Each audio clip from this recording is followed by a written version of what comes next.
Hey, this is Matthew Ricks, and today's music business newsletter came in. This guy is in London, the British, and he poses a question that I think probably most artists in 2025 have had this discussion. Whether you're just starting off or you've been around for 10 years and you're signed to a record deal. The question is singles or EPs? And we're going to dive into this. I did talk about this in a Matrix Minute, I believe back in 2015. I talked about singles, but this is a good email. I think that we can help him out, and you can probably learn something from this as well. So let's dive into it. It says, "Hey, Matthew, first of all, I just want to say that I just recently discovered the Matrix Minute on Apple Music. Thank you for checking it out. Your advice has been a huge help. I really appreciate how you keep it real about what it actually takes to build a career in the music industry." When I set out to do the Matrix Minute in 2014, and even when we were doing live events and stuff, I just wanted it to be as cut and dry as possible. I think sometimes people, especially in the music industry, they use a lot of big words and they just try to make themselves seem smarter than the topic really is. A lot of times that's done out of insecurity. I wanted to break down the music industry in a minute to 2 minutes per topic, because I know that in this clickbait era, I know that the longer we can keep you, the more money we make. And that was never my interest or my goal. Go. So the email continues. I am an independent artist. I have been a producer for the last few years, but I've decided to now take the leads with my own music, and I'm getting ready to release my first body of work. I'm stuck on a question that I know a lot of artists face. Should I start by releasing singles one at a time, or hold off and drop a full EP once everything is ready? Back in 2015, we talked about this, and that was, streaming was around, but we were there with Spotify, but we were still clinging to people buying our music on iTunes and buying it on Apple Music or Amazon Music, which sadly in 2015, that is still some artist whole goal, is to have you ignore streaming and hope that you spend $1.29 on their single, even though you have no clue who they are. But in 2015, I used the analogy of, if you put wood on a fire repeatedly, constantly, how hot is that fire going to be?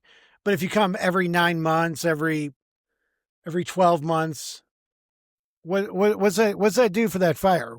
So if a fan just happens to bump into your music on Spotify or finds you on Instagram, or, God forbid if you're on X, and they go check out your music and you got one song or 5 songs and they really dig it, but then you disappear for another 2 years, they're going to forget about you. Things move way too quickly. And I just hate to say that the days of artists being able to milk something for a few years and think that the fans are going to keep their attention, we have too much going on these days. That model was when you would drive to a record store, pick up an album or a CD, listen to it, because you couldn't listen to any other music unless you turned on the radio, or you just had to love that album until they put something else out. There wasn't as much competition.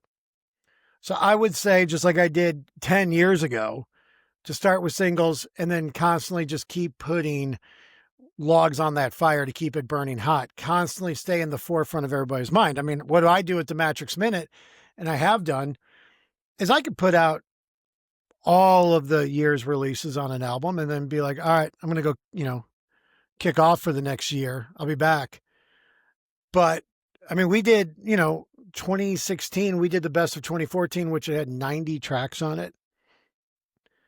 It's the same tracks that were out in the, in 2014.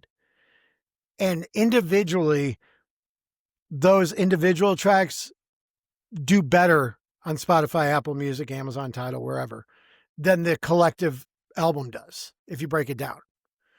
And I think it's just because people get overwhelmed.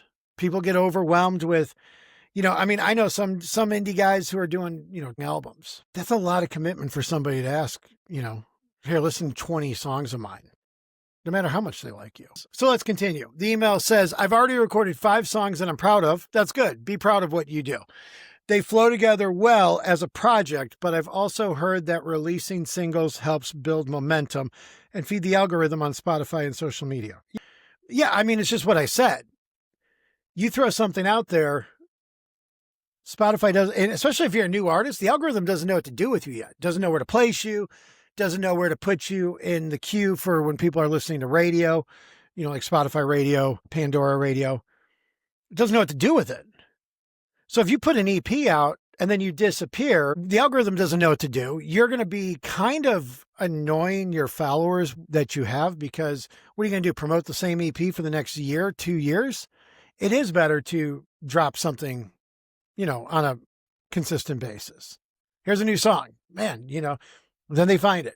Then you discover new fans. Now the algorithm knows what's going on, because the way that the algorithm works with Spotify especially is these people come in, say they're fans of Eminem. Fans of Eminem come and check your music. The more that keeps happening, when somebody puts on Spotify radio or it's a new release thing, what they'll do is they'll put your song with the people who like Eminem, because that is what the algorithm has been shown. But if you throw an EP out and there's a couple of people, the algorithm doesn't have enough data on you yet.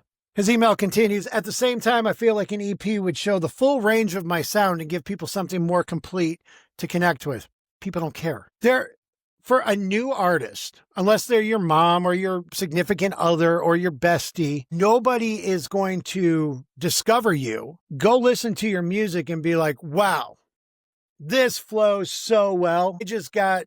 I just got the whole picture painted of what this guy is trying to do or what this band is trying to do. You're thinking too much of yourself. They're going to go, oh, is that a good song? Do I like it? Yes or no? Am I going to save it to my account, put it in my playlist? Yes or no? Am I going to tell my friends about it? Yes or no? They're not going to sit there and be like, Bob in Birmingham, UK, got a full range of sound here. I think I'm a fan now because of this full range of sound. Doesn't work that way. Nobody cares. That's an artist talking right there. That's you going up to your girlfriend, Bob, and going, hey, don't you feel like this full range of sound just makes this more complete? And she goes, yeah, baby, of course. That's an artist thing. Don't do that. Email continues. Here's my current setup. I record everything myself at home. Good. Keep your money going down. And he says, I've been slowly growing on TikTok and Instagram. Slow and steady always wins the race.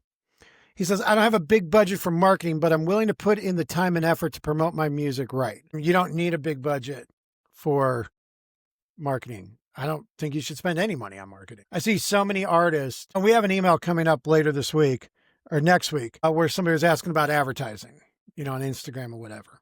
We'll dive into that more next week. But when you pay TikTok, when you pay Instagram to promote your reel, your post, whatever, it's a dopamine hit for you right away. But the problem is that Instagram and TikTok or YouTube or whoever knows you got money to spend. And so what they'll do is they'll tank. I made this mistake on my personal account a couple of years ago. They'll tank your account. They will not put you in the algorithm because they realize you got money to spend, and they'll wait it out. They don't need you.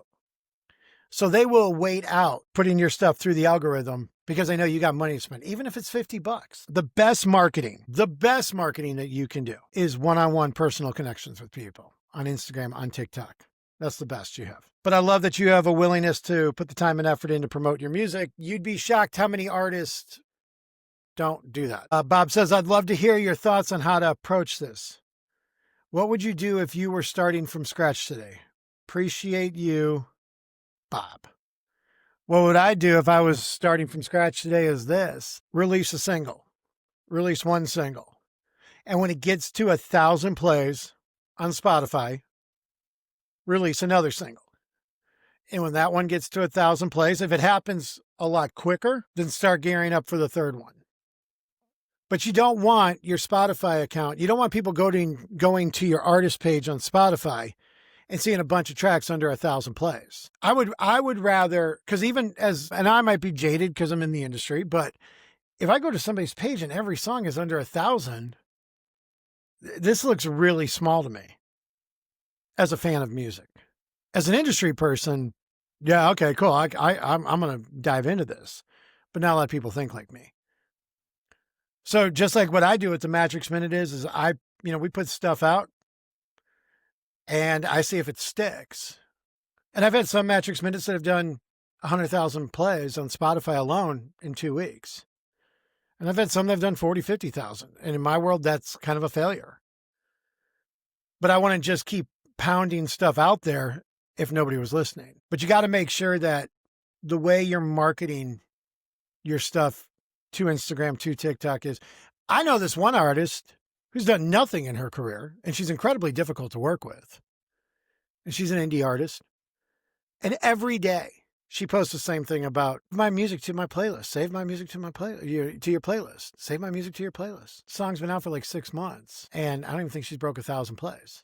Now, she's a woman, so she gets a lot of followers, but that doesn't mean everybody's tuning out her message because it's just nonstop. It's just the same thing over and over and over again. So if you're going to market, I would say for any artist, put one song out.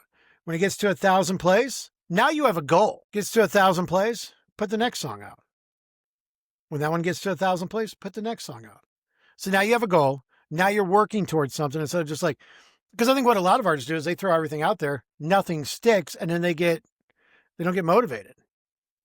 Well, I tried. Let me spend some money. And it just doesn't work that way.